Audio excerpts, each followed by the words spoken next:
Hey friends, hope you're doing well. Hopefully, our technology is working, but really grateful that you would join Steve and I for a conversation this evening. And so we've been trying some different time slots for conversations just to see how that fits with people's rhythm and schedule, knowing that some people will watch this afterwards. But for those of you who wanted to jump in on the live stream, want a chance to chat with you. So, um, today and this evening, what we want to talk about is the LGBTQ plus community, and especially, that conversation in a faith context, in a religious context, has created a lot of um, debate and controversy over What do you recent mean? years. Yeah, I mean, surprisingly so, but yes, it has done quite a bit there. And so, one of the questions we've gotten asked a lot um, is why haven't we addressed this on a Sunday morning fully? Now, so we can stay up front. Crosspoint, the church that we belong to and that we lead at together, is a. We have come out and made it clear that we're a fully affirming church. So fully affirm everyone in the LGBTQ plus community that there's no hindrances on how someone can serve or participate in our church community, from any role in the church serving to staff, board, um, yeah, anything ordained. Um, so we don't have any obstacles there. Um, but um, but we get questions a lot about why wouldn't we talk about this on a Sunday morning to kind of lay all of this out for everyone to help everyone understand. And one of the tensions that our staff had, and Steve and I, we've had having this conversation for years, is we've always felt weird about trying to be on a stage and have a microphone for 30 minutes and two white heterosexual dudes getting up there trying to um, say something into a microphone where no one has a chance to ask any questions, no one has a chance to raise their hand and say, "Hey, what about this and what about this?" And um, so with that, we were like, "Okay, we need to find a different venue." And so we've been wrestling with that for a while. What does that look like? But another main reason was we just never felt like we wanted to stand up on a Sunday morning at Crosspoint and try to preach a message or teach a message that's trying to convince other people of other people's value, worth, and equality. Um, Yep. it was like, man, I'm not doing that with other people. I'm not trying to sit there and trying to convince people that you should look and treat all people as equal. And it just, that felt really weird. And I couldn't imagine trying to be a person in the LGBTQ plus community sitting in the audience, and the pastor then is trying to convince other people of why people should see you as a complete child of God, bearing the image of God fully and equal in every way to a heterosexual person in the audience. And that so we've just kind of said, okay, we've had lots of conversations. I mean, golly, we've had hundreds, if not thousands, of conversations in the last several years with people one on one about this. But the idea of having a very public conversation, none of that made a lot of sense to us. But on the other side of the tension, we also recognize that there's some people that really want to get there, um, in terms of their belief system, in terms of saying, yes, I want to be able to live in such a way and believe in such a way and practice my faith in such a way that I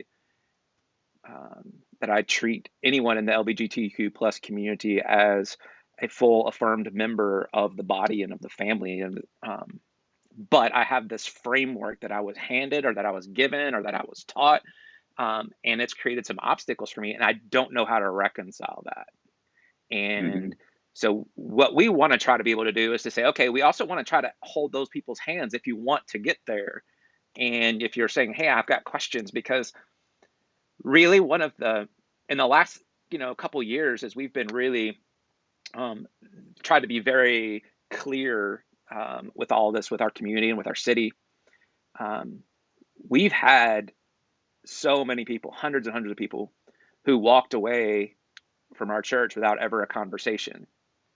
And which that's been really challenging, that people that would have entrusted us over the last 15 to 20 years to say, hey, you guys have taught me so much about the Bible. You've taught me so much about how I see the world, how I see faith.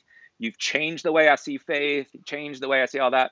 And, but this issue, then all of a sudden people just leave and walk out the door and say, No, okay, no conversation can be had. yeah, can't have a conversation about this. And yet the ones that have made both Steve and I emotional are the people who have come up and said, you know what? Could you help me reconcile this? Because I trust you and I've trusted you as our pastors for the last 15, 20 years. Could you, I'm sure there's a good reason and you've thought through this and you've prayed about this and you've studied this. So could you help me understand how you got there? And man, when I've had those conversations, I hug people and get tearful and say, absolutely. Like, I definitely want to do that. And because it's worthy of a conversation. And so that's what we wanted to do partly this evening is to say, okay, we're going to have the conversation. Um, Conversations that Stephen had with each other, one that we've had with our staff, our board, ones that we have with hundreds of people one on one over the last several years. But we wanted to try to open it up and have a conversation with all of you. So those were a couple things I wanted to mention up Mhm. front. And then Steve, I'll share with you, let you share your perspective. Yeah, well, that is my perspective, so I share that with you. And I would add one. Remember hugging people? You said I hug people, and I was like, oh man, that'll be cool. That would be a good Um, thing. yeah, and then and that reference won't make sense years from now if somebody's watching this.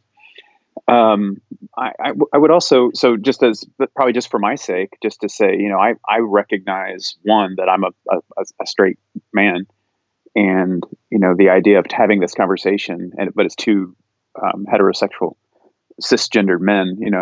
We talked about that, and I just it doesn't feel right before we have this conversation to ask somebody, hey, will you sell yourself, or be conceived as, will you sell yourself to an audience that you can't see? And so, but just want to be aware that we know that that's not our experience. And even though you talk about the challenges that we've had over the past couple of years, it's nothing like not being able to choose it. Till you can't walk away from it. It's who you are. So yeah, just I want to say that. And I would also say that with that, just can't imagine what it's like to walk into a room and be a litmus test for two other people's faith. To be part of that community, to identify that way, and come to a space, and then have two other people look at each other and go, are you on team for them, tolerates, or affirms, or are you yeah, love them, hate the sin, like, and that just must be infuriating and exhausting. And I think a lot of um, Christian, gay and lesbian Christians who still go to church, I just think that that's remarkable. So we'll probably say more about that later. Another thing that I would add, as I was thinking about it, is I don't think this conversation will change anybody's mind. It might, and that would be great. You certainly wouldn't be weak for shifting your thought because you watch us talk about it. But I think this is a bold statement, but I think it bears saying up front. I don't think people understand the extent to which that the reason they feel the way that they do about the LGBTQ community, only it doesn't really have very much to do with the Bible. And I say that respectfully, having been somebody that years ago had a very different view about this. It's about a cohesiveness of story most of the time. It's about do I have a coherent, intact framework for thinking about faith? To change on something like this in our culture means you break your framework and you have to go join somebody else's. You have to switch teams. New Jersey. You have to. It sound like I said New Jersey, like the state. New team. new colors. It's very, very disruptive. This isn't just, hey, we learned that Jesus didn't have a beard, that maybe he was clean shaven. Oh, that's interesting. This is, now you're one of those. And so I want to, I want people to be clear about that it's not, the reason I believe this is because I was open, gathered data, and then created a worldview. That's not how human beings do that, which is surprising. It seems intuitive, but that's not how we do it.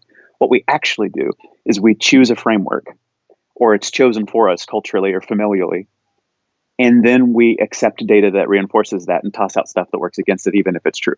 Unfortunately, that's just how our brains work. And so I want to say up front, and I used to sell vacuum cleaners to people who hated me.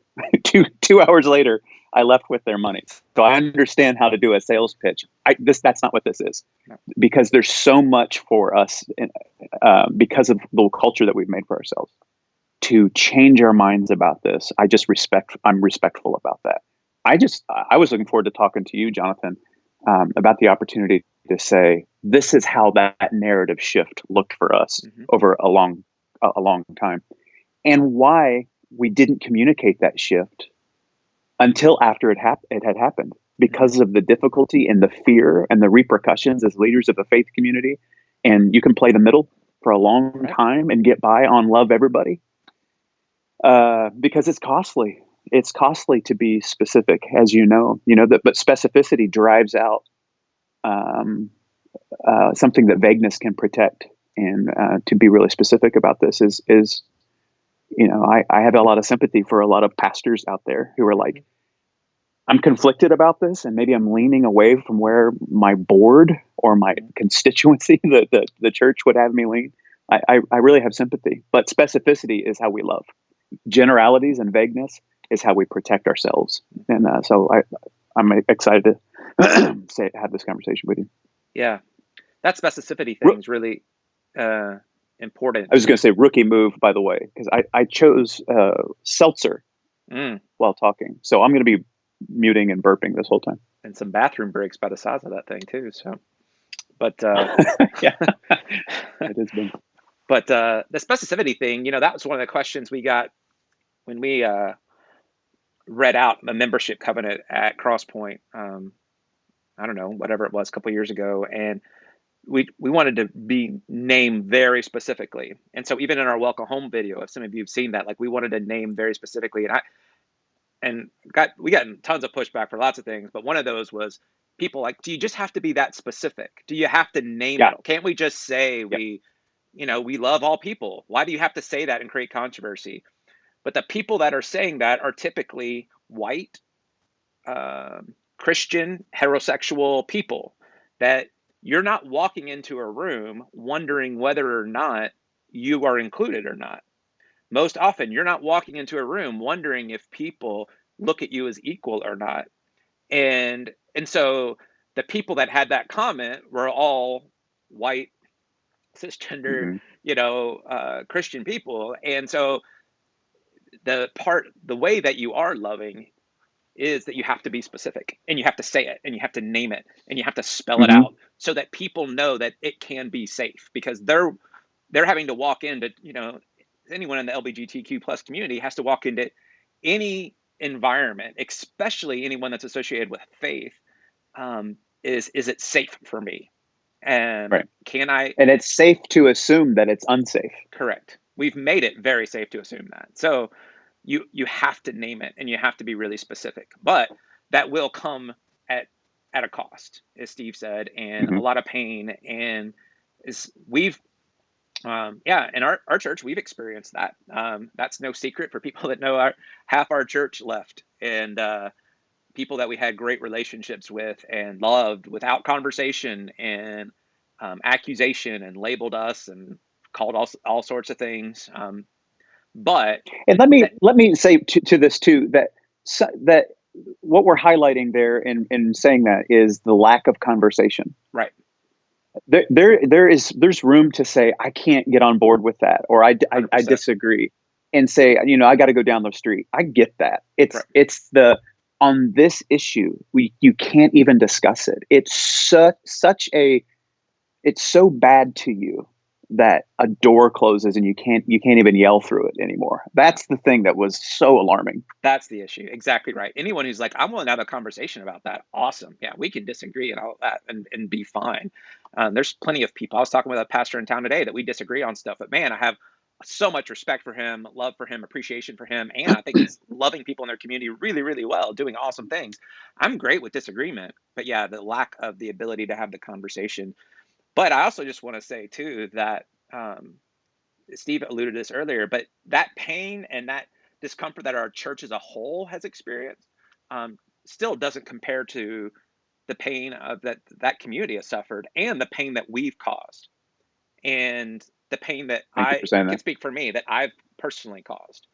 Um, because for years I tried to ride the middle and I tried to be kind of this. I want to keep everybody together, everybody who disagrees and everybody who agrees on this issue. How do I keep you all at the table?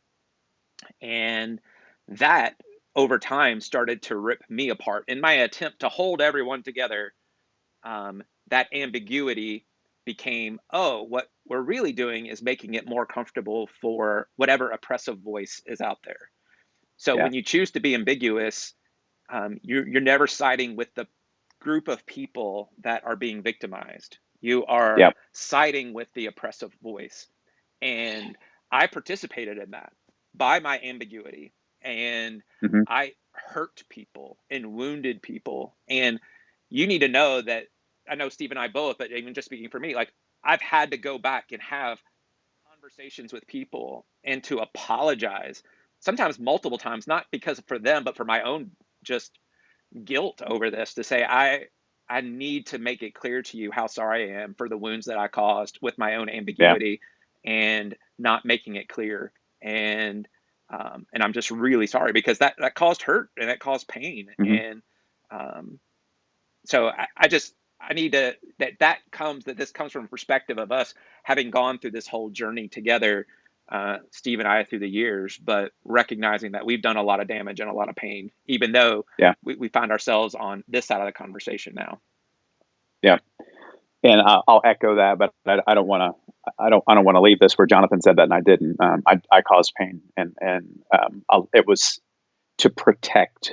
It was to to play the middle and keep things copacetic, status quo, not really understanding the extent to which that the status quo only favors those who get to be comfortable. And it had to be pointed out to me by a very dear friend who is he's a gay man. Um, I was saying what we're trying to do, this noble cause of we're trying to keep everybody at the table. And so nobody's allowed to mistreat anybody. And I'm asking people in the LGBTQ community to patiently wait as these people change their mind. And he pointed out, he said, I don't think it's fair of you to ask a target group to minister to those who target them. That was the sentence. And I was never the same after that. I said, yeah, I'm guilty. I'm guilty. I'm asking people who are uh, I'm asking very vulnerable people to let the people least most resistant um, police the timing and the tone, the conversation. It's not cool. It's not fair. So I'm guilty of that. Not in a not, I don't feel I'm not talking about carrying shame. I was just wrong, and yeah, I definitely I want to own that. Yeah. And then, the last thing that I'll add in terms of the upfront section of that is that I want to make it clear too that um, we've arrived at this place because we believe this is what Christ has led us to. And this sometimes we've gotten accused of saying, oh, well, you're just bending to the culture and you're just, you don't want to take this seriously or the Bible seriously or any of that. I want you to know for our staff, for our leaders, for our board, for our entire church community, um, this is us taking it very seriously. It's taking the way of Christ very seriously. It's us taking the scriptures very seriously. This this isn't a flippant, watered down kind of a thing that so many people accuse that of.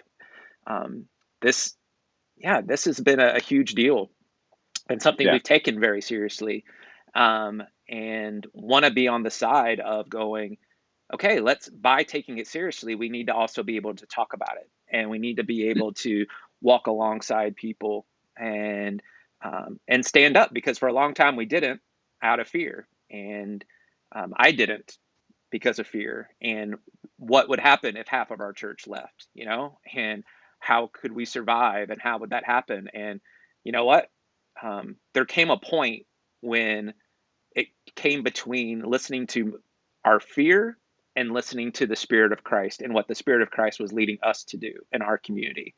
And that point, that breaking point was, okay, it's so convicting and so obvious to us that this is what the Spirit of Christ is leading us to. If we don't do that, if we give into the fear, then how can we stand up and say anything on Sunday morning? How could we stand up and pastor and shepherd anybody in this way of following the way of Christ if we're going to let fear be the thing that keeps us quiet? So, um, Yeah. so yeah, so that's where we're at. So, with that, Yeah, man. there we go. That's How's that for 20 minutes of disclaimers up front? yeah, that's like that's a big chunk dedicated to what got us to this point. So where do we go from here? What do you want to talk about first? Yeah, so let's I think I'd like for you, yeah, to kick us off with, in our discussions with people one on one, the framework for all of it, like the foundation and the dividing line for so many people, and the big hurdle and obstacle is how people look at the Bible. It's how Yeah. do you view the Bible? How do you look at the Yeah. Bible? Because the pushback is the Bible clearly says Yeah. this and the Bible clearly says that. And so if we don't start there in a faith context, it doesn't mean, in every context this is where you should start, but in a conversation where we're intersecting this conversation with faith, excuse me, I just find with people, we've got to start there to try to get some common ground. So I Yeah. wonder if you could speak to that, and yeah, we can bounce Sure. back and forth, but just some of that. Okay, let's talk hmm about the Bible. Let's start there, and then we can get into the other stuff. So yeah, let me see if I can quickly say what other people have said far better, and I'm probably I'm borrowing from them anyway. But Pete Enzi was at Crosspoint a few weeks ago, and he quasi famously says that the way that you come to the Bible really shapes everything, and so you have to have that part of the conversation first. But I want to circle back and say this is an inherited take on the Bible. It's not one that somebody can just, nobody watching this, and I think I mean nobody, I think I mean 100% watching this, went to the Bible and deduced much of what they think that they deduced from the Bible. We inherited those things. Because I mean, even reading it in English, if you don't know how to speak Koine Greek or Aramaic or Hebrew, you ask strangers to translate, and all translation is interpretation. There is no just, well, this word goes over to this word. You have to say, well, what is he saying? Strangers did this for us, and we get NIV and NASB and King James and New King James, and so all of those things to say the Bible plainly says, what we're actually saying is, I read it to say what my community, what my tradition, what a particular group of translations in a particular range of languages in a certain time and culture uh, frame for me to make this say. And that doesn't. I'm not taking anything away from it when I say that. I don't think that adds to the experience of understanding that's happening. So, at risk of sounding glib, I'm kind of given to this little device when I talk about things like this. But well, the Bible condemns homosexuality. To which I would respond, the Bible never mentions homosexuality. And I've read the thing. There's people who've read it more than me, but I've spent some time with it over the last couple of decades. It's But not so in many there. people come to us and say, "Don't you know what the Bible says?" Like, yeah, Yeah, and thanks. Yeah, I think right. Well, that's always the, we oh, have if you've given our come to that adult life to conclusion, this. Yeah, if you've come to this conclusion, then you're not. And then they start quoting it, and I know about Leviticus, and I know that that's there. And what I'm saying is that I used to feel that way, but now I am 100% convinced to the contrary, that homosexuality isn't in there. So uh, I'm not exactly sure what order I want to say what in, but just, Jesus's Bible, what we would, many of us come to call the Old Testament, never mentions homosexuality. If you're defining homosexuality as same-sex attraction, committed relationships between two consenting adults, never talks about that. Which begs the question: well, then what does it talk about that gives some people, the many people, the idea that it does talk about that? There's a couple passages in Leviticus in the law, the Torah, for ancient Israel, and we can get down in the weeds on that. Again, I don't know that me walking through it's going to change anybody's mind, but the idea that says, plainly, no homosexuality. It says, and in some English translations, a man shall not lie with a man the way a man lies with a woman. One, it never says a woman can't lie with a woman the way she lies with a man. So right away, it's not homosexuality. It would be male homosexuality. So it would be gays, not lesbians. So lesbians get a pass, not mentioned anywhere in Jesus's Bible, the Old Testament. So then it's, what does the law say about this? Because then it goes on to say it's an abomination, and that's a very dramatic word. Well, then you get into listening to people who speak Hebrew, and it says, well, it's two different words. It doesn't say a man and a man both times. It's two different Hebrew words, and there's not a ton of Hebrew words compared to English. So why did they choose different ones? That's because it's not saying that plainly, that a man can't lie with a man. It never says sex. It says lie with, as though the Holy Spirit was bashful of saying exactly what the Holy Spirit meant to say. So lie with, it has to be inferred. So it doesn't say it plainly. And so then you find out in the context that it's talking about all kinds of things. And famously, you can't eat shrimp either. That's an abomination. That word in Hebrew, I don't remember how to say it. That's translated abomination. To'iva. That's what's in my head right now. I'm probably butchering that, but it's also used it means sort of, that's not one of our things. That belongs to other cultures, rival cultures, the Canaanites, that sort of thing. That's not ours. That's lewd. That we don't practice that. And so abomination sounds like that's the thing that makes God, just seethe with anger. Shrimp cocktail doesn't make God angry. That's other people eat food like that. Other people dress like that. Other people cut their hair that way. And other people do whatever this thing is that's been translated. A man shall not lie with, different word for man, the way that you lie with a woman. I can go on. I know you have thoughts about this too, but if you read, so dear Protestants, I'm sure most of our audience is Protestant. Martin Luther's German translation translated the word that is from the ancient Hebrew, the lying with the other man, all that. It uses there and in the New Testament in the Old German. I don't know how to say it, but it's boy molester. And so the father of the Reformation, where Protestants come from, everybody that's not a Catholic, that's not Orthodox, the way that they looked at that was when a man is sexual with a boy. Why in the world would that happen? Well, in the old world, all the way up through Jesus's day, if you were somebody who didn't have money and you wanted your your son to advance in society, you could put him under the tutelage of another man who would, that was university. That was, I'll teach you skills. I'll educate you. But there's a sexual trade-off, and have your negative feelings about that. That is a gross imbalance of power. You shall not do that. It's an abomination. And so in the New Testament, when you talk about arsenikoi, which is translated homosexual, I'll get back to that word in a second. You're going to have to jump in. I enjoy talking about this. Good. It's pederasty. it's a man and a boy because it's an imbalance of power. The Bible is always, always, always talking about where's the power lie and Mhm. should it lie there. Always. That's always happening.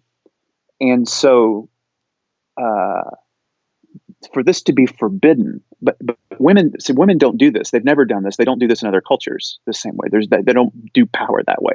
You have men that do this to young boys, and that's why it's two different Hebrew words. This this word homosexual, and Jonathan and I were talking about this before we went live. The word homosexual wasn't added to German translations of the Bible till 1983. I 1883, mean, right? I Yeah. no, Yeah, I think 1883, right? no, it was 18 it was the 1830s that it was. Hold on, let me look that up because I want to, especially now that we're recording this, I want to make sure that I say that right. Um, let's see, because Martin Luther, that was the 1530s, and that's when it was translated. And First Timothy and all of those passages, the clever passages that people use. That's boy molester. And it wasn't until, let's see, 1983. Yeah, Oh, it was that's right. 1983, the first time homosexual appears in the Bible. So I was 8 the first time that happened for German speaking Christians, um, which is pretty amazing. And there's a reason for it. We'll think about what was happening in the 70s for that to have happened right then. And, when the New International Version was purchased and all kinds of interesting stuff like that. And so that's how recently many people in the world, that's the first time they were seeing that word um, in the Bible. In English translations, I couldn't find it. I forgot to look for it before we went on. But from what I understand, it was the 1940s in English translations before that word was used. For the vast majority of history, it was understood it's a power imbalance. It's when men leverage power selfishly um, on young boys. You shall not do that. Like a lot of things, you shall not do because it's a power imbalance. It's a gross power imbalance. I'll stop talking there so that you No, can that's get a it. word in. Well, why that's so important is it's because, and you got to take a swig of that seltzer there. That And then hide burps for the next 2 minutes. is that it creates victims, and Yes. when we understand the core of what sin is, and we can talk more about sin later, but when we talk about sin in the scriptures, it's is it creating victims? Is it creating harm? And so there's a bunch of different ways that we can, to chat about that. But if someone says, they're worried about whether or not, I grew up, just how I grew up. I grew up, if you stubbed your toe, and I'll keep it PG-13, but if you stubbed your toe and said, damn, then you sinned like that because you used a naughty word.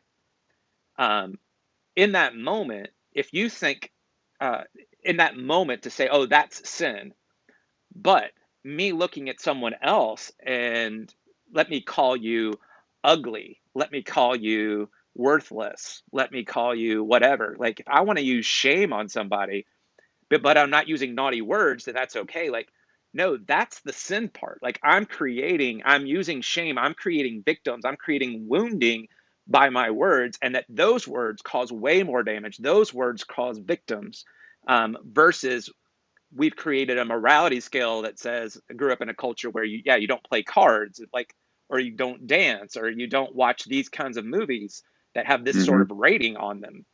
Because if it's a PG-13 movie, that's why so many church people had struggle with the Passion of the Christ when it comes out and it's an R-rated movie, and they're like, oh my gosh, like I have to rethink this whole thing now because Mm-hmm. I was grew up being told you can't watch rated R movies.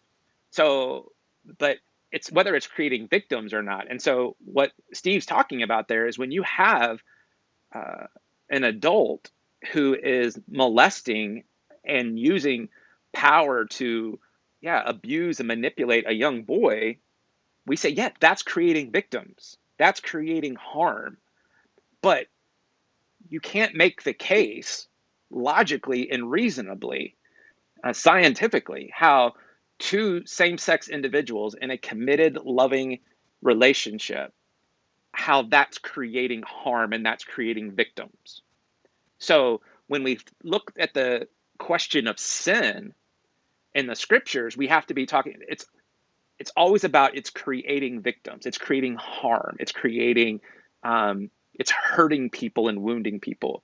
Somebody I appreciated a long time ago said, that um, maybe it was Michael Gunger when he talked about this, when he said that I've never had to explain to my kids why I never have to use a Bible verse to explain to my kids why stealing's wrong, why murder's Mm. wrong, why affairs are wrong, because I can explain without using a Bible verse how that causes harm and how that wounds people.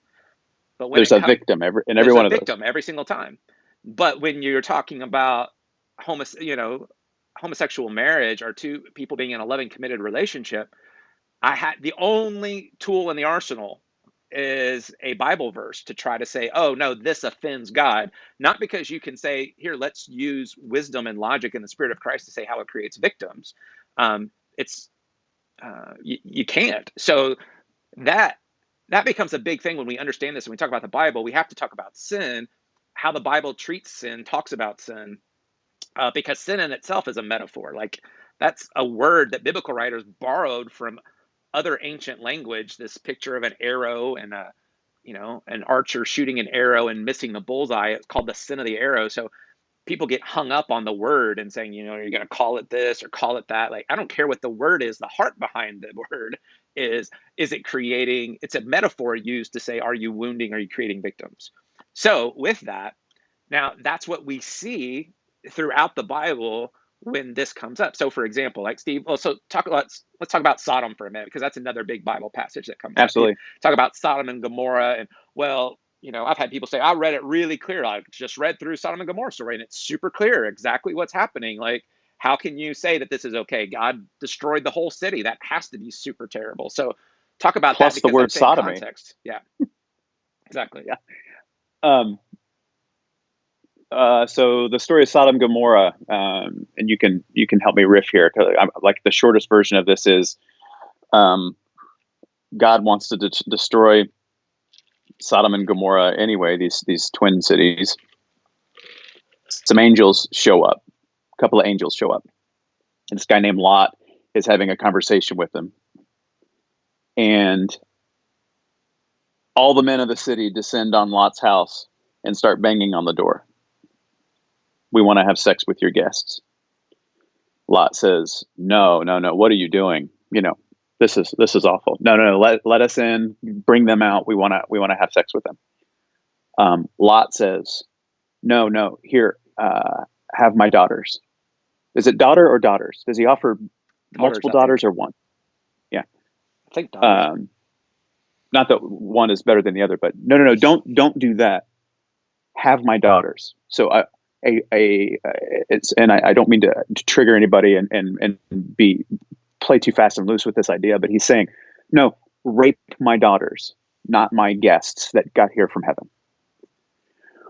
The angels finally get involved, do whatever they do, strikes everybody blind. They sneak out through the crowd. God destroys Sodom and Gomorrah.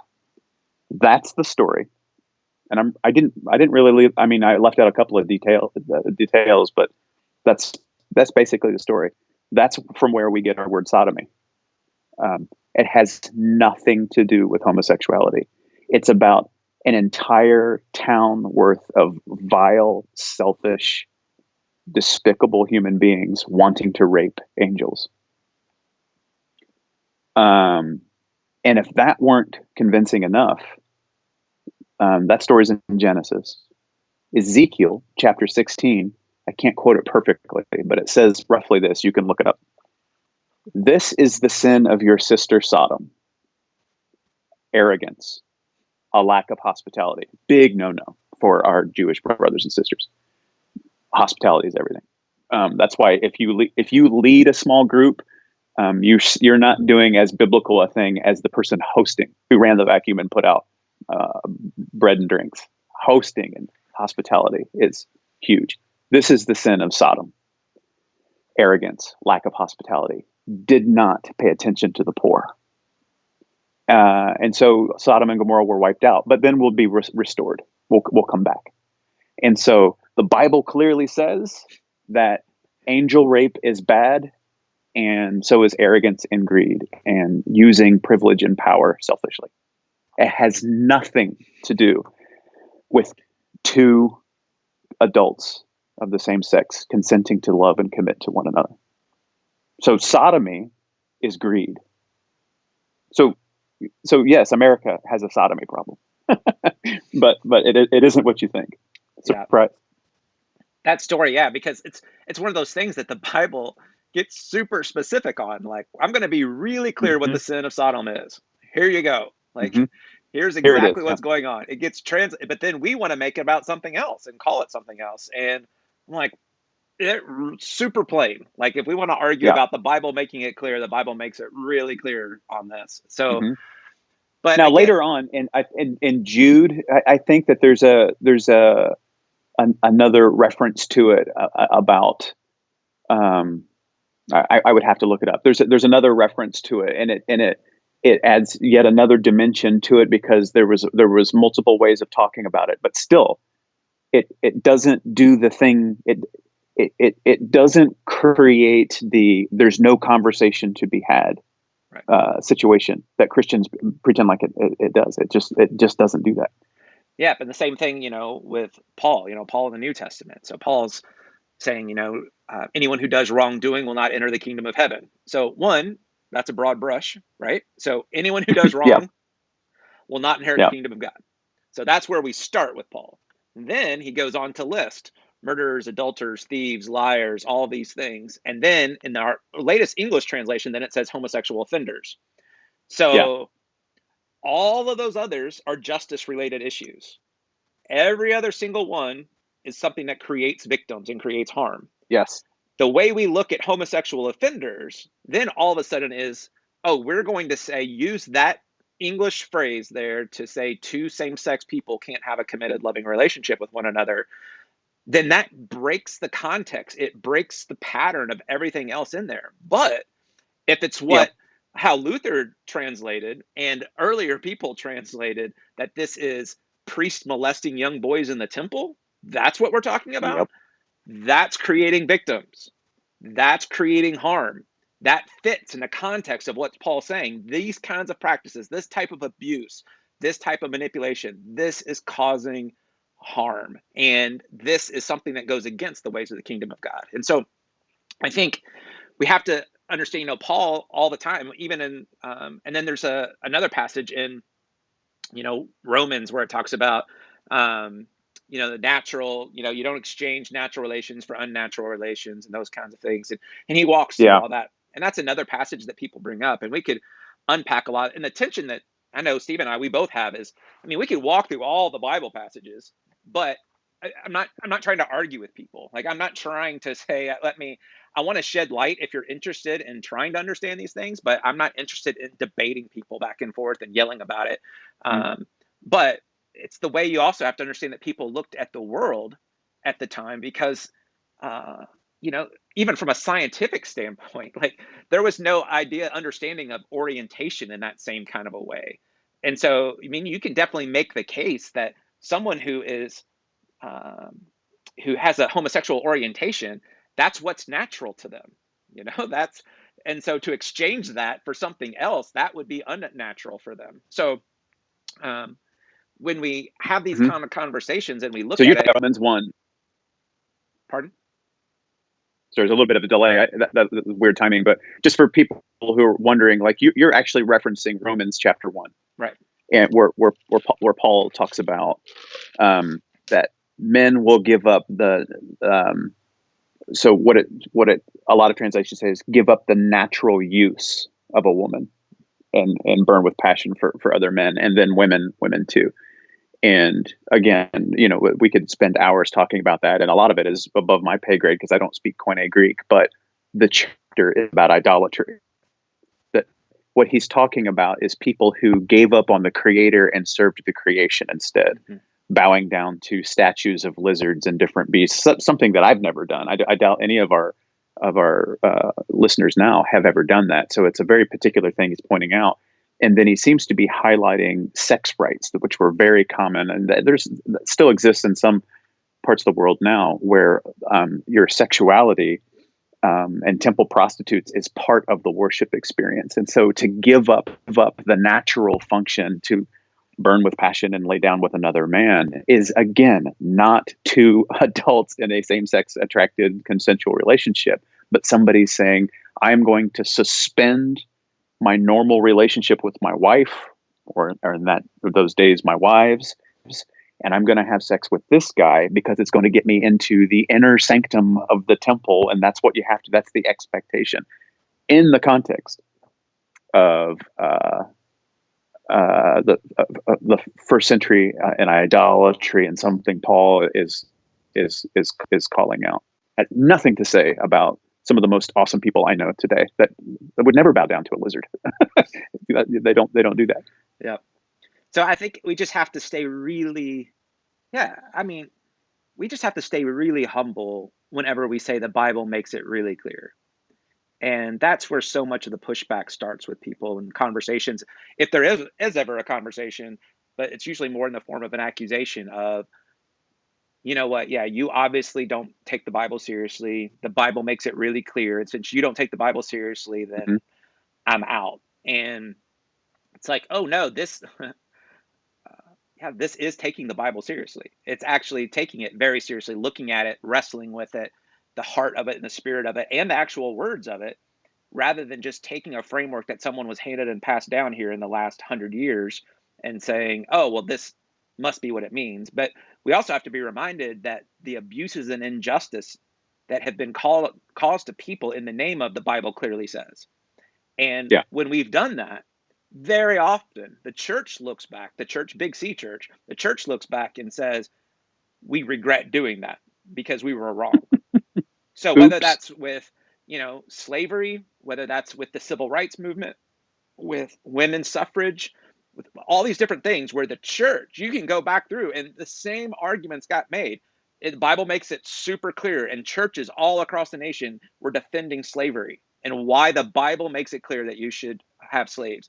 People arguing that women should be treated as lesser, lower class citizens and not a full citizen because the Bible makes it clear. You had people that, yeah, like one of the things, we've talked about this on Sunday, we've referenced this multiple times, but you had scientists, you had people like Galileo and disciples of his and that were getting burned and killed at the stake for saying that that the earth revolved around the sun rather than the sun, revolving around the earth. And because they would look at a passage in the scripture and say, look, the Bible makes it really clear. It says the sun stopped in the middle of the sky in Joshua. And so since the sun stopped in the middle of the sky, that means the sun is moving. So to suggest that the earth is not the center of the universe, and that everything's revolving around the earth, you're blasphemous. And people were getting killed for this. There were people, the flat earthers, right? The flat earthers, for years, the idea that the earth would be round, they were using the Bible to defend it because they said the Bible clearly says, look, the four corners of the earth. It talks about this where it says the angels are sent out into the four corners of the earth. Well, a sphere Mm-hmm. doesn't have corners. And so the church using the Bible was killing people, literally killing people for blasphemy and saying the Bible clearly says. So Mm-hmm. all of those examples should, hopefully, any discussion with the scriptures, we should start with a great deal of humility in a conversation going, okay, before I Yeah. say the Bible clearly says, I need to take a pause and go, many, many times I am part of a tradition that was dead wrong and that caused significant amount of pain and hurt and trauma to people in the name of the Bible clearly says that we Yeah. now deeply regret. And so we just have any conversation with the Bible, we've got to have a lot of humility around that conversation when we start it. And so we can't come Yeah. with arrogance and going, oh, the Bible clearly says this. That just doesn't work. Doesn't work. Yeah. Yeah, I think you're absolutely right. And I think that what that requires of us is not only humility, but a little bit of releasing our grip on what the Bible has to say and what it has to be in order for us to be. Um, I just got a note from my wife that says I shouldn't be playing with this napkin because it's starting to look gross. I'm fidgeting with a napkin. So, yes, honey, it does look gross now that I'm actually front of mind about it. Gross. There was nothing on it. I just wiped the seltzer off my mouth. Mhm. What was I saying? So releasing our hold a little bit on what the Bible necessarily has to say and what it has to mean. Like I could be glib about it, but we've come to understand that some things in the Bible were said in a certain way, it was a product of its culture and its time. Um, Referring to male semen as seed. We don't really think about that, but that's a pre-scientific way of thinking about reproduction. It's not seed. It doesn't play the role of seed, even metaphorically. It was a way of understanding that if you plant seed, something will grow, and it kind of seemed pre-scientifically like that's what was happening. That's not what's happening. It's almost inverse to what's happening. So, but that doesn't negate that people, had babies and there was a patriarchy and a lineage and all that. It's just we are already adapting for some of these things. So when Paul invents a Greek word, arsenokoi, and it gets translated, 2 millennia later as homosexual, we should go, well, hang on, like what has actually happened here? Acting like it just, I'm thinking that Dan Brown, the Da Vinci Code, he had a character talk about the facts from heaven. This didn't just land like this. What has happened, and what have we come to understand?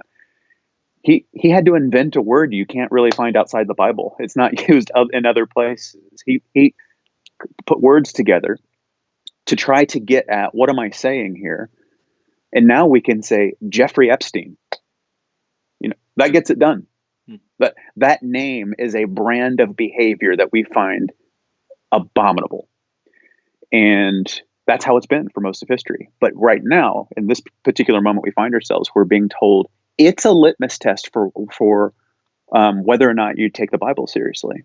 And I take it seriously because I'm trying to take people seriously. I'm trying to take loving people seriously. Jesus says this whole thing is based and summarized in the golden rule. Well, I'm taking it really seriously by not allowing it to have more weight in, it can't be questioned, but people can, but people's choices can, people's DNA can, but this thing can't. And I don't even speak Aramaic, So, Yeah, if we're somehow choosing to mistreat people and put a higher value on our interpretation of a Bible verse, then we're choosing the wrong thing, according to Jesus. Like we're valuing our interpretation of a law over what Jesus says sums everything up, which is loving people. And so there are many things that in the faith community sometimes where we feel like, oh, I have to uphold this interpretation of these words on a page.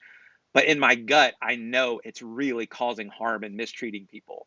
I know it's not loving and kind to people. It's not best for people.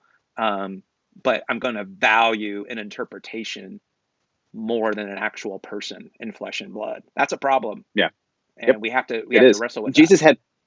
Jesus had really, really strong words for people who did that, because those people loved God and they were very sincere, but they didn't recognize that their particular way of looking at God and life and scripture and all that were really bad for people. And so if you really want to get down to it, Jesus never mentions homosexuals, but says lots of harsh things to people who had the Bible memorized. I mean, you want to talk about what the Bible clearly says.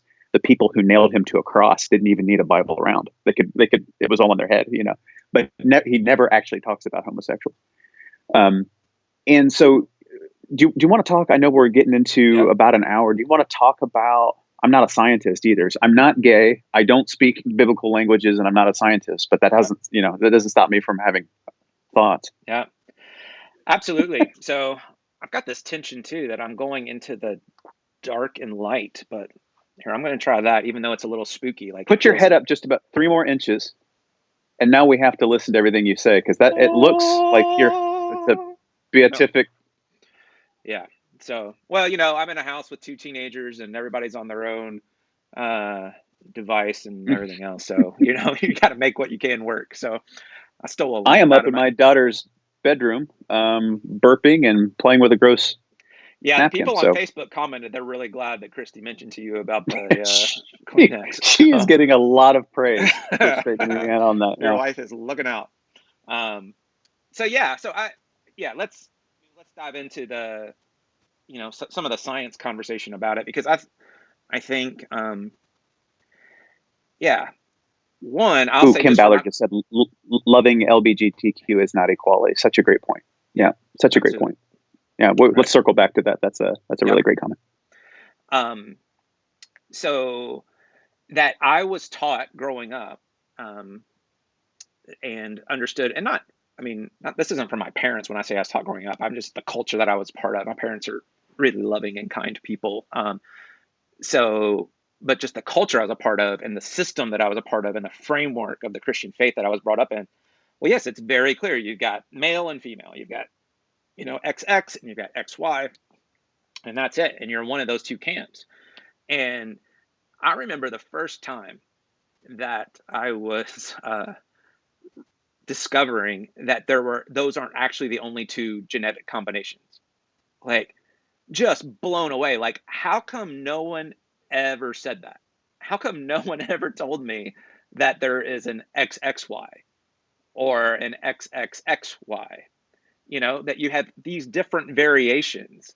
It's like, why didn't anyone ever tell me that? I never read that. I was never told that. And so I felt lied to.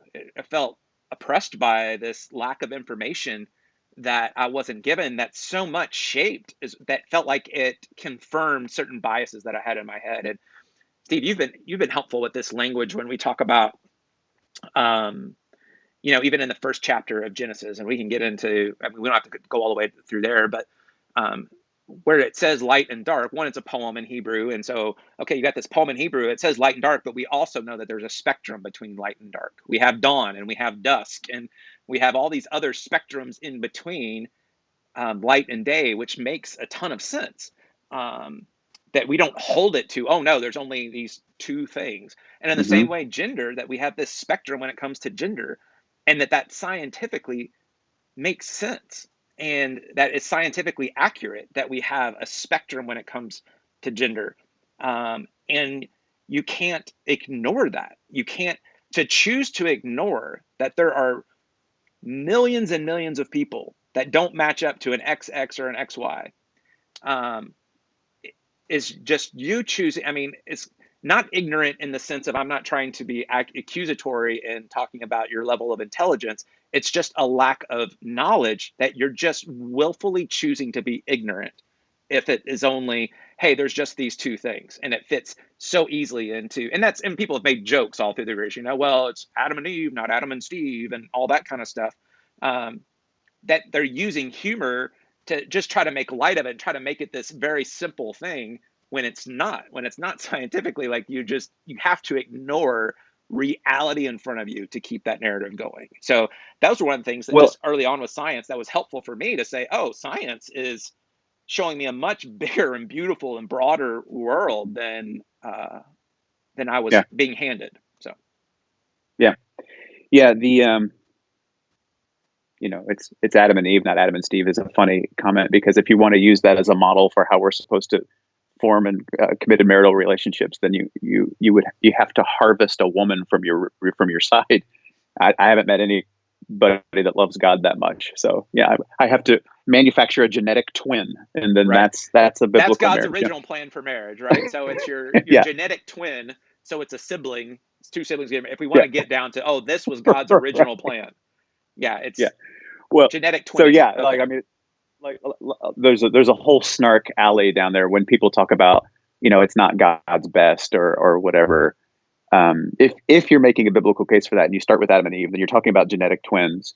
After that, most marriages in the Bible are polyamorous.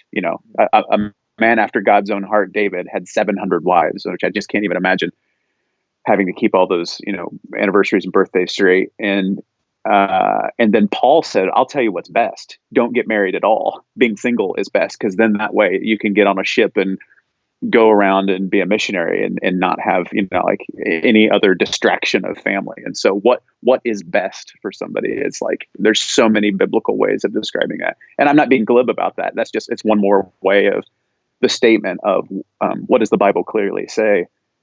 Great book on this, by the way. I read it years ago. I think it's called Unprotected Texts. So it was really helpful.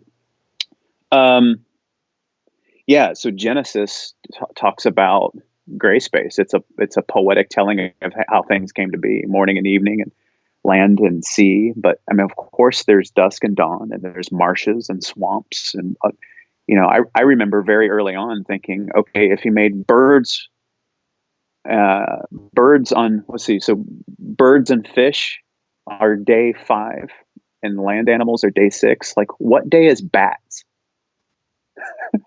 Like, where do they fit into that? I remember writing that down. What day did God make bats? And because bats exist, I've seen them; they're real. And so, yeah, the binary thinking is it's this or this. I think a lot of us are holding on to that as long as we can, and science is saying, "Hey, I'm taking this from you. You have to turn your head, because if you're going to be honest, a lot of that stuff is going to be taken from you." And I want to go back to my earlier comment. We do not start neutral and say, let me start collecting data so that I can build a worldview. We don't say, I have no opinions, thoughts, or cultural prejudices about gender and sexuality and attraction.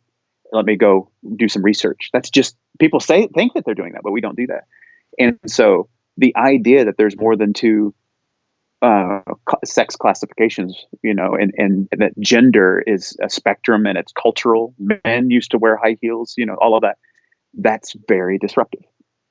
It's entirely disruptive. Plus, if you've been taught to believe those things, makes you less Christian, makes you one of them. I can't even entertain it. Somebody asked a question, do you think that some of the people that leave the church, do you think they feel pain? I think that they do. And I would love a chance. I mean, a year ago maybe couldn't have said this because there were so many of them happening at the same time. I would love a chance to talk about that pain, because to an extent it's a little self-inflicted, because we didn't get to have a conversation. We didn't get to say how, where does all of this gray, all this nuance come from? Is there room for all of this in a faith where we're taught there's this or there's this? So, yeah, I think science, for people interested in what's true, of whom I want to be counted, science is a gift. Here's what's actually happening. Here's what's actually true. There, and it's amazing how far behind culture is from what science, from my perspective, how far behind we are. I mean, what science has given us so much information. I filled out our census, 2020 census information today because it was the last day.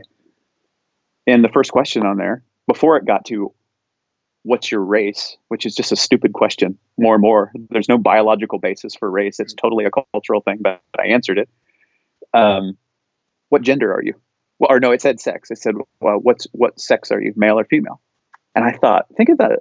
In this country alone, hundreds of thousands, maybe a couple 100,000 people. I don't know, but just based on statistics in this nation, I think we got 350 million or so people here. That'd be a few 100,000 people that go, I'm neither of those. Now what? They're real people. They're absolutely real human beings they're non-binary. And that's not an opinion. That's science. It's available. Go to the library when they're open again. It's there. It's probably on the internet too. Yeah, I think the number, yeah, it gets up into the low millions, like 3 million or something, that you can say that are also, that were in some way, shape, or form born with both sexual organs, and so, yeah, globally, yeah. yeah. So But when you even talk, before you get to what's morphologically, what you can actually see, I mean, there's tons of studies on what's actually happening. Just, you were talking about XY, XXY, and all that. There's an entire spectrum, a combination of hormones and chromosomes. I'm not going to bust out a vocabulary because at one point I don't know what I'm talking about. But it's fascinating that what we normally see, I'm doing my hands out like this. So, like, this is the spectrum. What's typical is you have a morphologically typical female, morphologically typical male. And then you go like this, and you can't really tell until it gets really, really obvious in the middle. And so that's a minority of people in the middle. And that doesn't always mean that you can as a baby, look and see both genitalia present. Sometimes oftentimes it's internal. There was a 70-year-old man who, when he died in his 70s, they did an autopsy and he had a complete uterus. And so, but you couldn't see that at birth. He probably didn't know he had one, but probably was aware. I don't feel totally on the extreme of what masculinity or maleness is. And again, this is this is reality.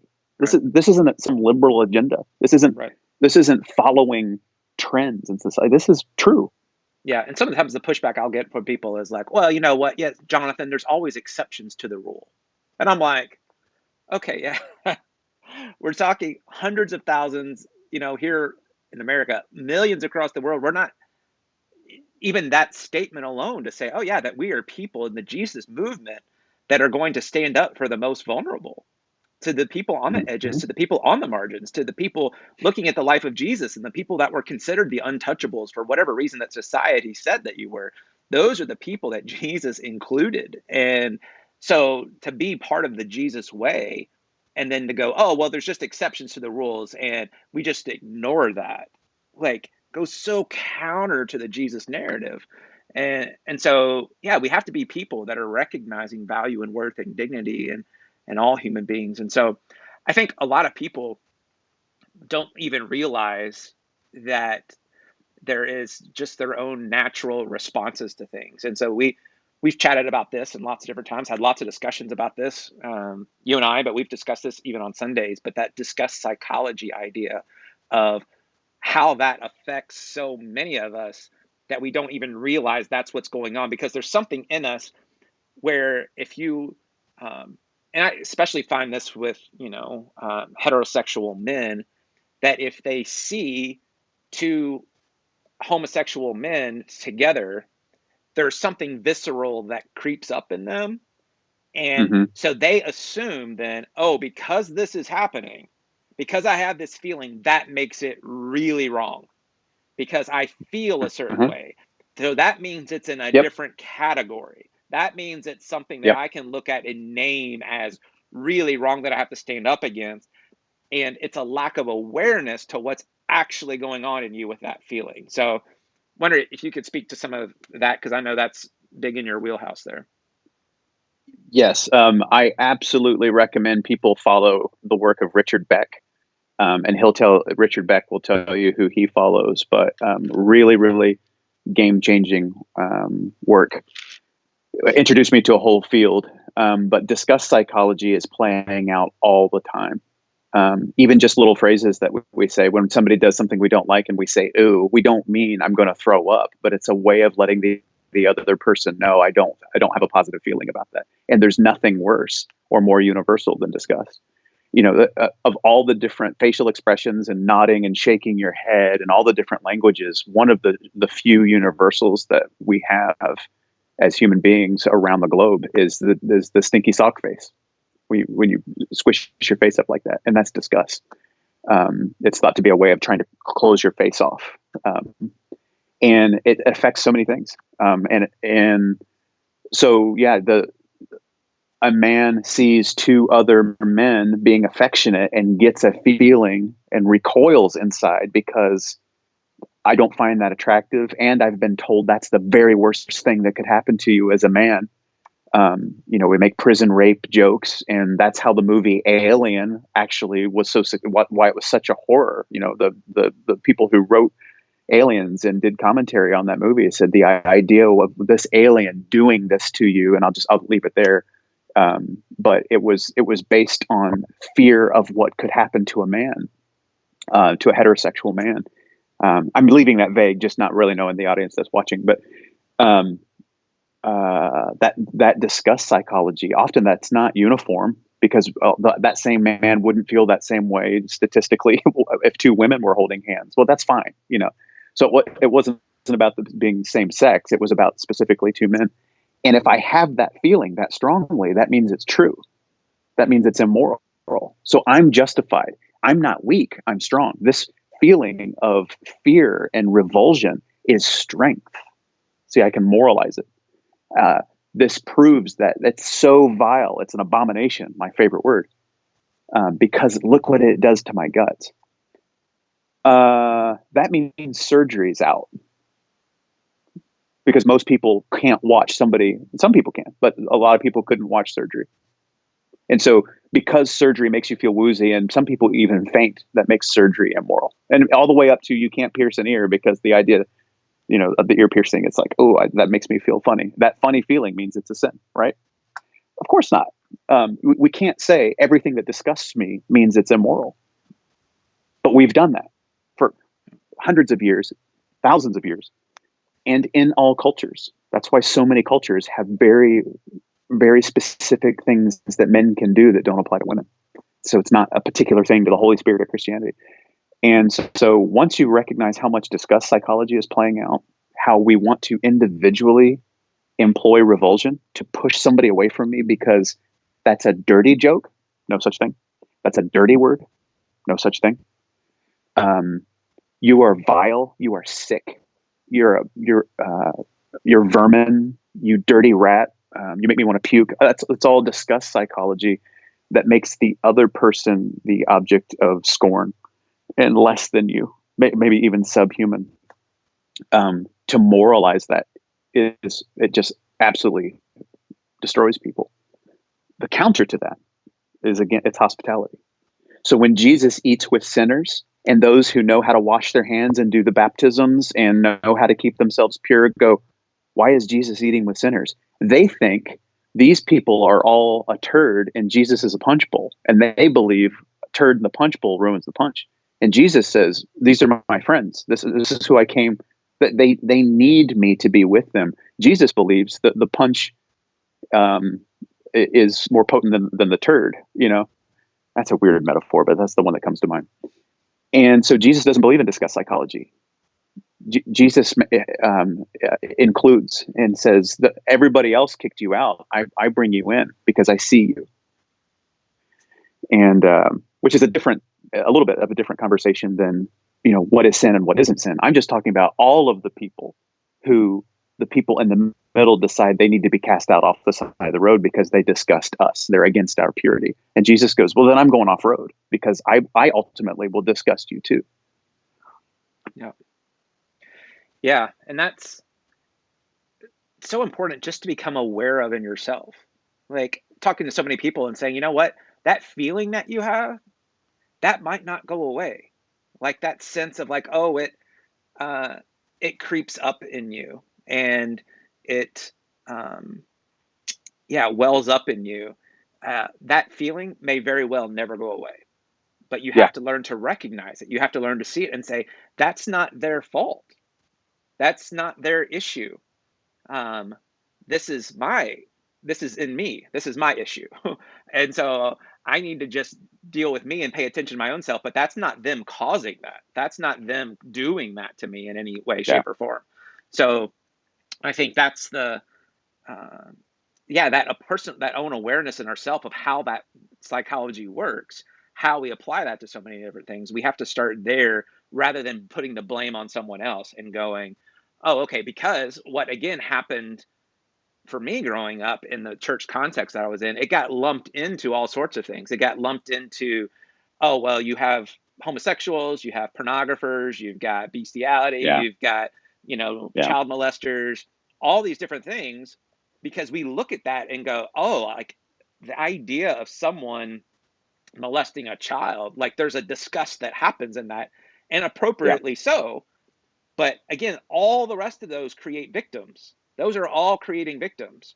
But two committed people in a consensual relationship, homosexual, they're not creating victims. So that's to lump them all. But that's what's happened in church history here, especially in the last 30 years, is we've tried to lump all that together under this banner of it's discussed. So that goes on a whole different level. This is a whole Yeah. different type of thing that we should stand up Mm-hmm. against and march against and do all this kinds of other stuff.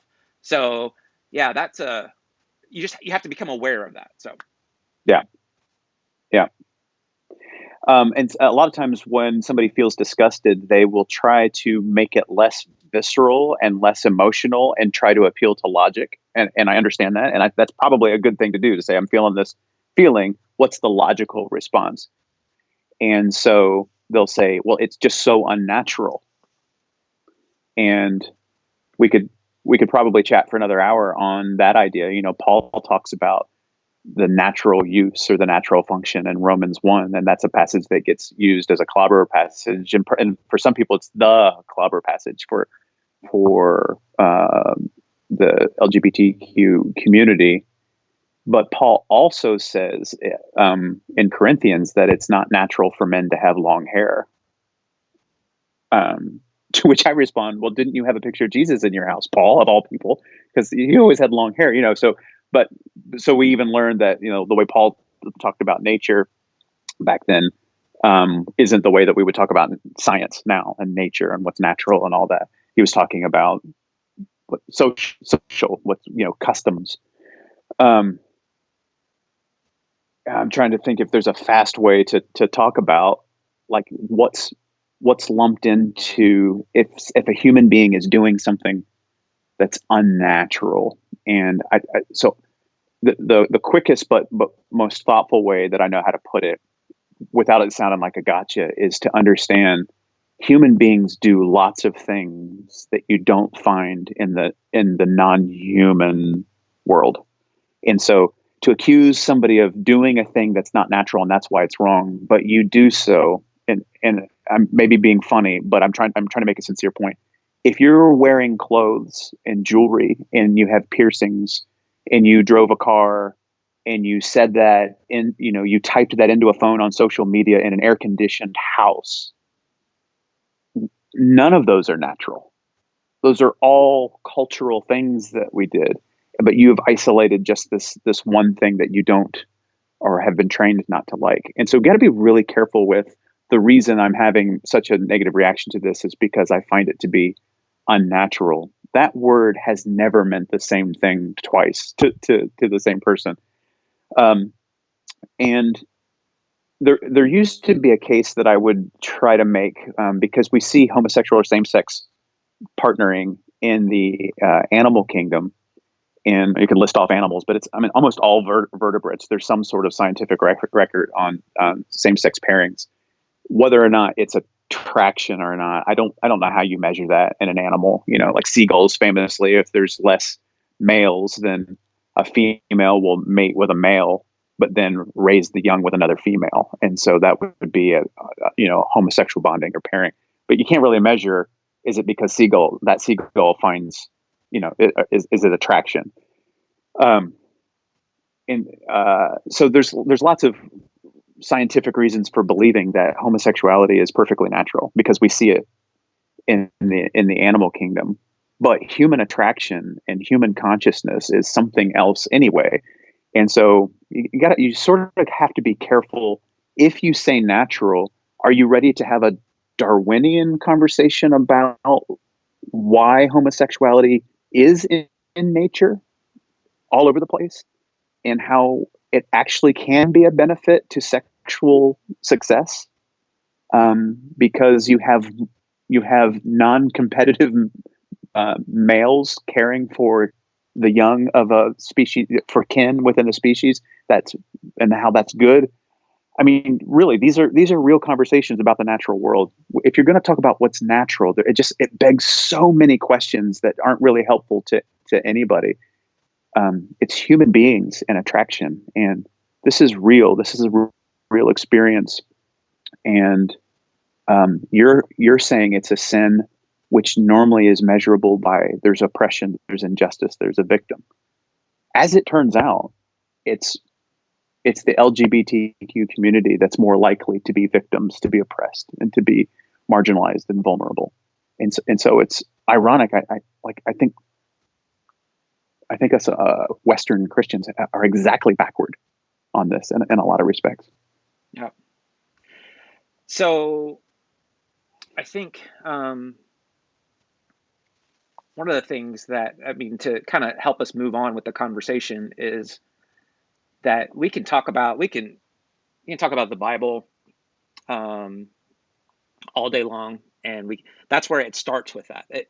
If we foundationally disagree with someone on how we view the Bible and the role of the Bible, um, and there's a whole lot that gets into that. And Pete Enns and the stuff that we've done with him recently, and Hmm. listen, he has a lot of great things to say about that.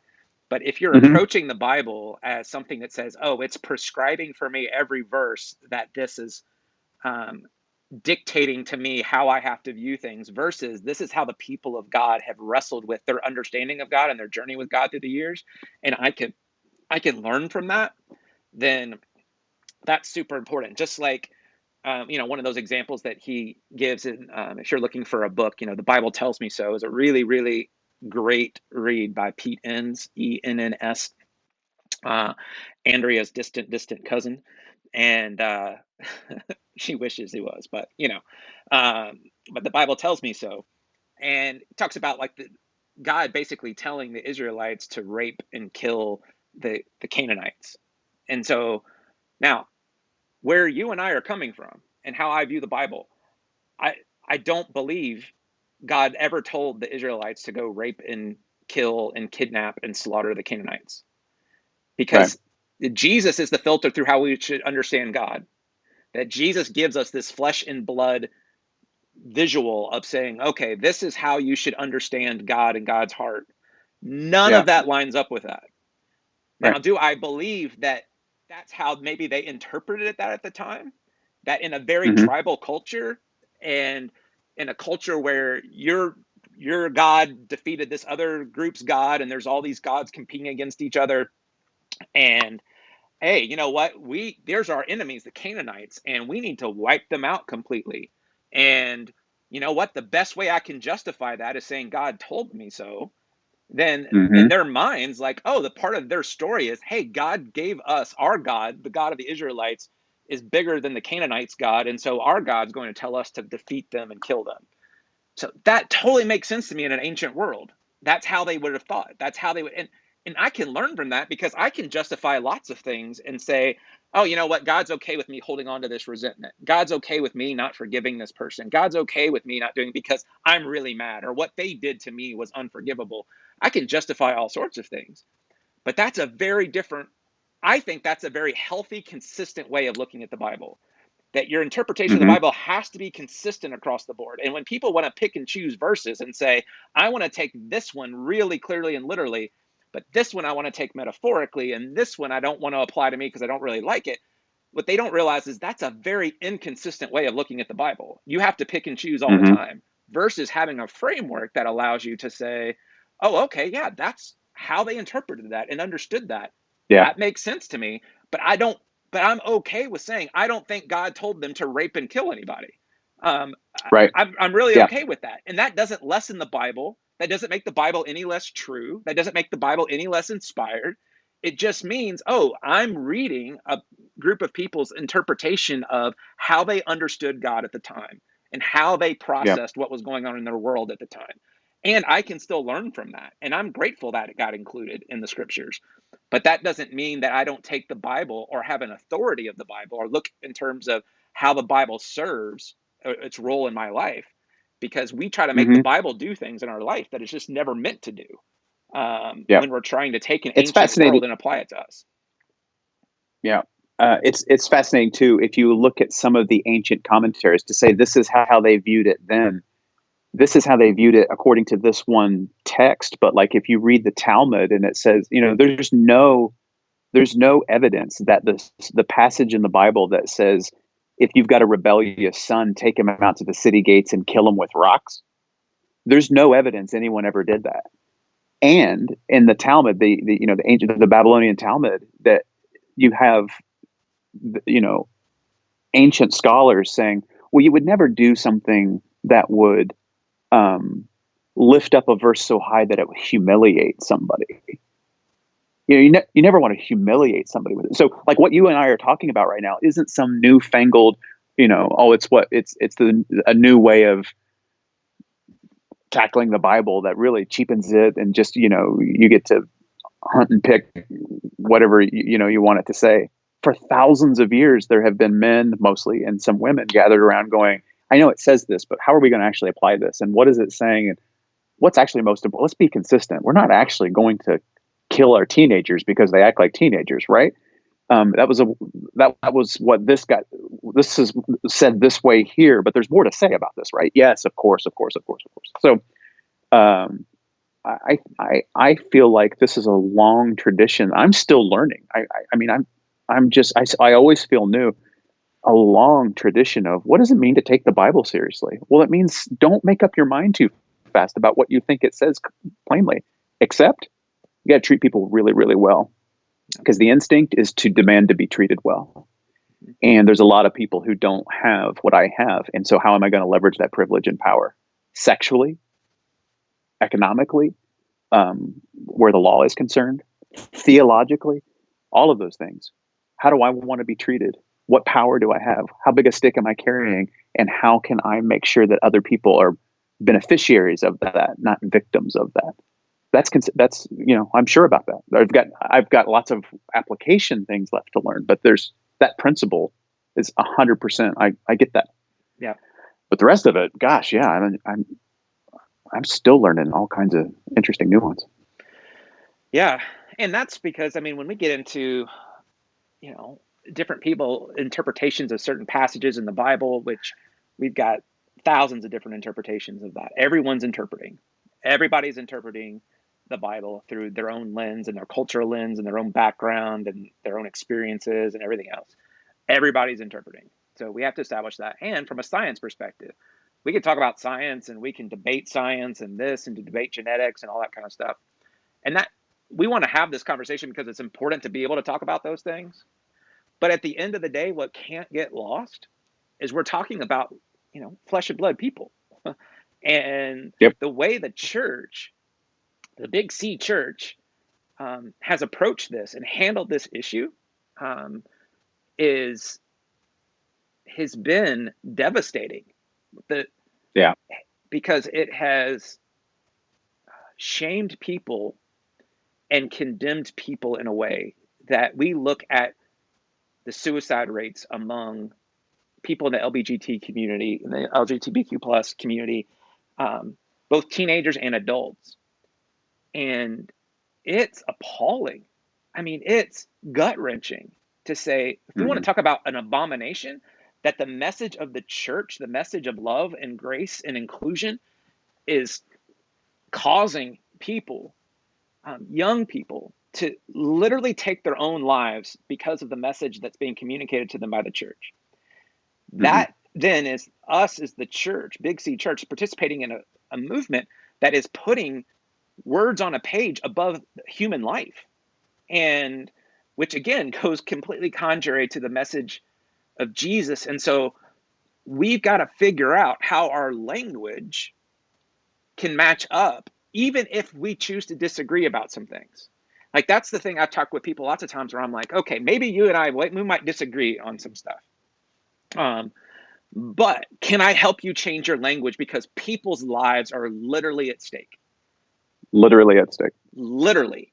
This is life or death. And so when you say things like, so just people, this is me responding to people. So when you say things like things I used to say, um, we hate the sin, but we love the sinner. I'm like, okay, how that's heard, what we have to understand is how that is received by someone in the LGBTQ plus community is what you're saying what you're calling sin is who they see they are, like their identity, like Hmm. their worth and value. This isn't, and so like say, well, I just treat all sin the same or whatever. That phraseology, you don't look at, let's say, a sin that you would say greed or all that's an action, that's a thing that you do, or that's something Hmm. that's not your identity. But for someone in the LGBTQ plus community, how they hear that phrase is, oh, the God of the universe, you're saying, is against me at my core, hates me, because Yep. that is part of me. It's who I am. It's not this separate thing. So, regardless of Hmm. your intent by saying that, as someone, a member of the faith in the church community, when you say love the sinner and hate the sin, you are communicating deep shame and wounding to Yeah. someone. And so that's Yep. language we have to figure out, how do we get rid of? Because even how you think, if I could, again, just say, when people sometimes would ask us and say, I get this question a lot too. Well, why won't you call it a sin? Well, one, I want to be really clear. I don't believe someone being in a committed homosexual relationship is a sin. I don't believe that because No. it's not creating victims. So we don't believe that Right. as a church community. So that's not something that we're going to stand up against. We stand up against things that create victims because that's where harm is being caused. But no And victims are being, yeah, importantly, insofar as a sin happens where homosexuals are involved, that is not the exclusive jurisdiction of homosexuality. It's probably abuse. right, It's probably somebody's being taken advantage of or deceived. In other words, it's something that heterosexuals do. right, And so it's not that we wouldn't, I wouldn't confront a homosexual about being a sinner. right. But it's not their homosexuality that makes them a sinner. 100%. That's some of the pushback is, well, you're just saying anything goes now. No, we're not saying Of course anything not. goes. Yeah, there's abuse that happens in homosexual relationships. There's affairs that happen. There's all sorts of things that, again, anything from a creating victimhood in heterosexual relationships happens in homosexual relationships. And that gets called out too. But we're calling out sexual abuse and sexual misconduct, not calling out homosexually Right. in terms of an orientation. And so that's the thing we have to be really clear on in terms of how we talk and why our language is so important. So, and to recognize that it's still very inconsistent for a lot of people. People that I have that do believe that it's a sin. And they go, well, I believe it's a sin, but I still want to, Yeah. but I don't think people can, get married and blah, blah, blah, blah. But I just treat it like any other sin. But see, the thing is, like with heterosexual couples, no one's no one's interviewing them to find out, hey, do you have greed in your life? Well, then you can't get married.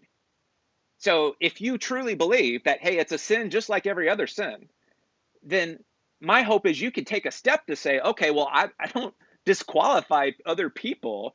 There's so many marriages where I would that people that heterosexual marriages that I've done where people are struggling with stuff, they have sin in their life, absolutely. But Hmm. that doesn't say, oh, you get disqualified from being married in the church. Or people that, you know, we got accused even years ago when we were baptizing people. We're like, well, how could you baptize them? And I'm like, I, how could you baptize someone who's homosexual? Like, yeah, I just asked they wanted to follow Jesus. Like, that's what we're asking. This isn't a Yeah. matter of, oh, you go to someone else and say, again, even if you think that it's a sin, like, it doesn't hold weight in water because then your version of how you interpret the scripture is very inconsistent. And so we have to have a Yeah. consistent unpacking of how we look at the Bible, of how we look at the scripture, and how we apply that.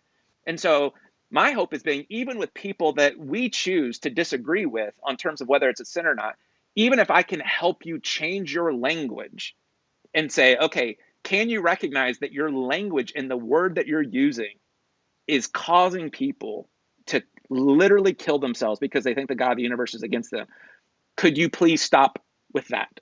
You don't, again, the word Yeah. sin's a metaphor. It's an ancient metaphor. You feeling like, oh, this is my biblical responsibility to call it sin. No, it's not. It, it's not. That word has been used by the church to shame and harm and wound people. So in this context, I would ask you to link arms to say, you know what, I'm going to value life and I'm going to value loving people. And I can Yeah. change my language because I love people. And I believe a lot of people genuinely do. I mean, that their heart is to genuinely do that, but they've just adopted phraseology and words and language that gets passed out, and they don't realize the damage that it's actually doing to people. Yeah.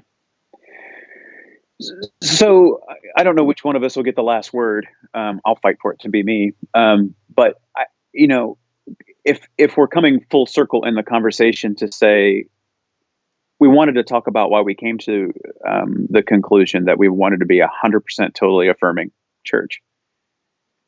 Um, we want to make sure that we don't say things that um, uh, so Kim Ballard had made a point earlier that loving people isn't the same as equality.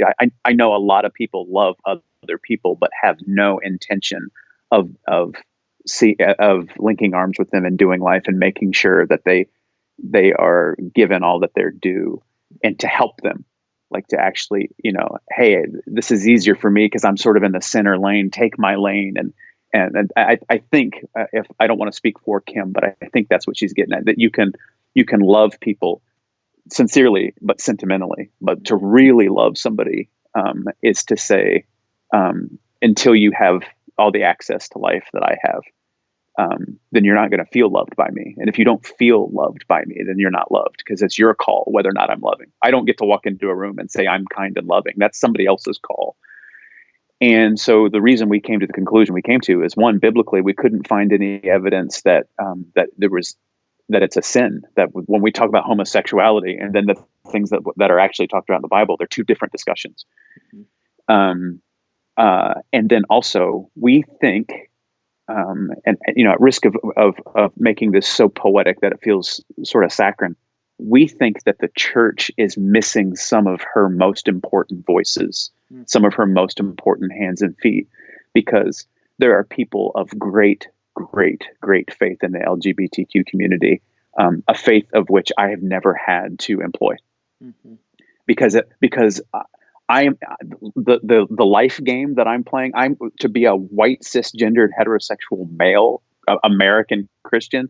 This is demo mode, man. Mhm. And so the people who that persevered and loved and prayed and sought and studied and forgiven and forgiven and forgiven and forgiven, and then I would have the audacity to say, well, you can come and observe and tithe, but you can't be part of the life of the church. You can't put committed love on display because I've got a couple of people telling me that in ancient language this says this.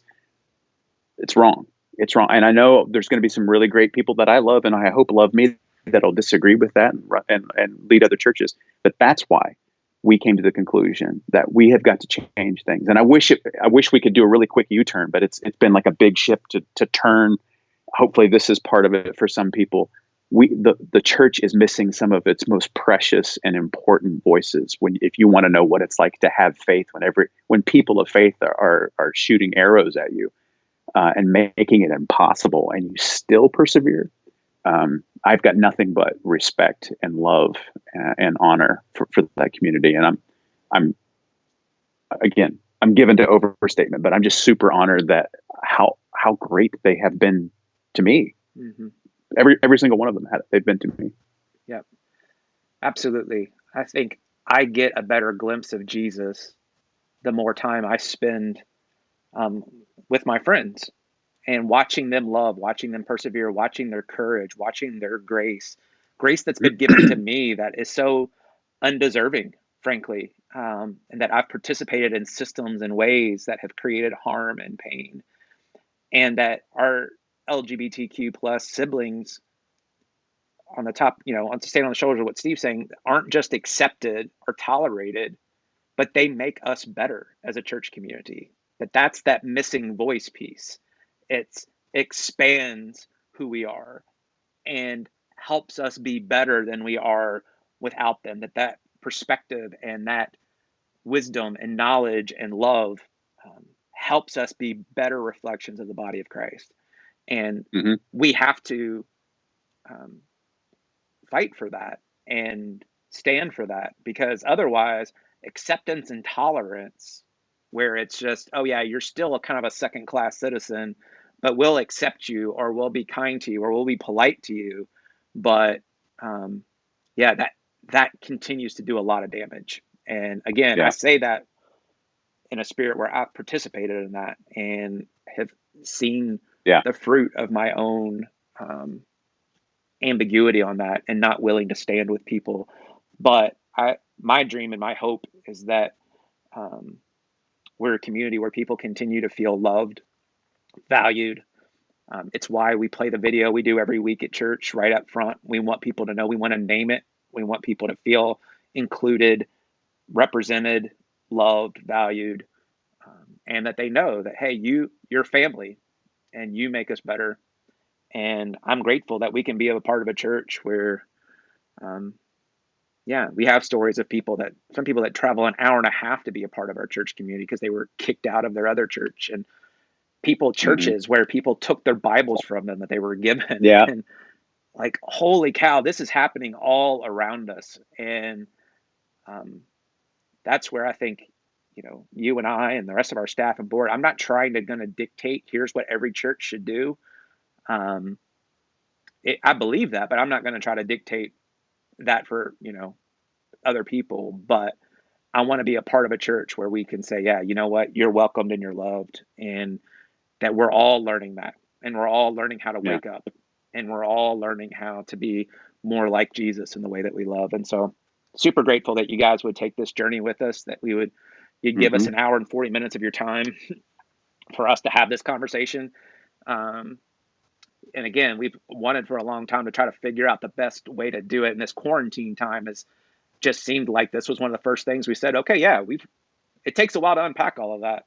Um, so Hmm. maybe this is a really good time for us just to say, okay, well, let's have the conversation and lay it all out there. And whether you choose to share that or you choose to encourage someone else with it, if you said someone else, because I think we run into a lot of people who want to get there, they just don't know how to get there. And that's our hope. I'm not Hmm. trying to fight anybody. There's people that just want to land in a different spot, but we're convinced Hmm. 100% that we're on the right side of history on this one, and Yeah. that this is what the Spirit of Christ is up to, and Yeah. this is where the Spirit of Christ is going. And so we don't want to look back with more regret than we already have of being late to the party. And because I think 30 years from now, we're going to look back and just be like, what in the world were we thinking? And yeah, I don't want to live with that regret. So, Yeah. Yeah. I would say that if there's anybody watching this and you do feel that conflict of, like, Jonathan has a phrase like, I want to get there, but there's a sense of duty that to do that is betraying faith or something like that. You might have that feeling for a while, and I would just ask on behalf of our the entirety of our siblings, don't wait until you're comfortable and sure, um, before you really embrace some other people who are really uncomfortable and really unsure, like, of where they stand. And, like, don't wait to get everything squared away in you before you decide how big and how far love can go. Because if you're serious about this, you want to take the Bible seriously and you want to be faithful and you want to do all those things, I have every confidence God will tell you, no, you went too far. Like, this isn't a game. And so if if you if you have a sense that there's more that you could be better, toward people, in terms of, including them in conversation, having them in your life, and dignifying and respecting and offering chances to have equality and all that. If you're doing that in the context of faith, um, I, you might not be 100% comfortable with it because of how long you have felt this other way. I have every confidence that if you're doing it in love because you believe that love is huge and is what God actually is. I mean, uh, get to the end of your life and say, I loved too much. I'm not worried about that. I'm not worried about that being leveled against us. You loved too much. You were too good to people. You were too inclusive. You got out there farther than I can tolerate. Thus saith the Lord. I'm not. I don't think that's how the story goes. Anyway, so I don't wait for it to all be squared away in your head. Just recognize, this love is big and it's out in front of us all. Anyway, little mini sermon there at the end. well, no, I'm just kidding. I was going to figure out what last word I was going to come up with, but no, that's a great. Oh, right, yeah, yeah. No, you can have it. I'll even No, mute my. nope. I think that's let's leave with that. That no, none of us are going to be told you love too much. So Jesus said it all comes down to that. So let's land with Jesus. So I think that's a great way to end. So love you guys. Thank you so much. And yeah, look forward to doing life with you. See ya.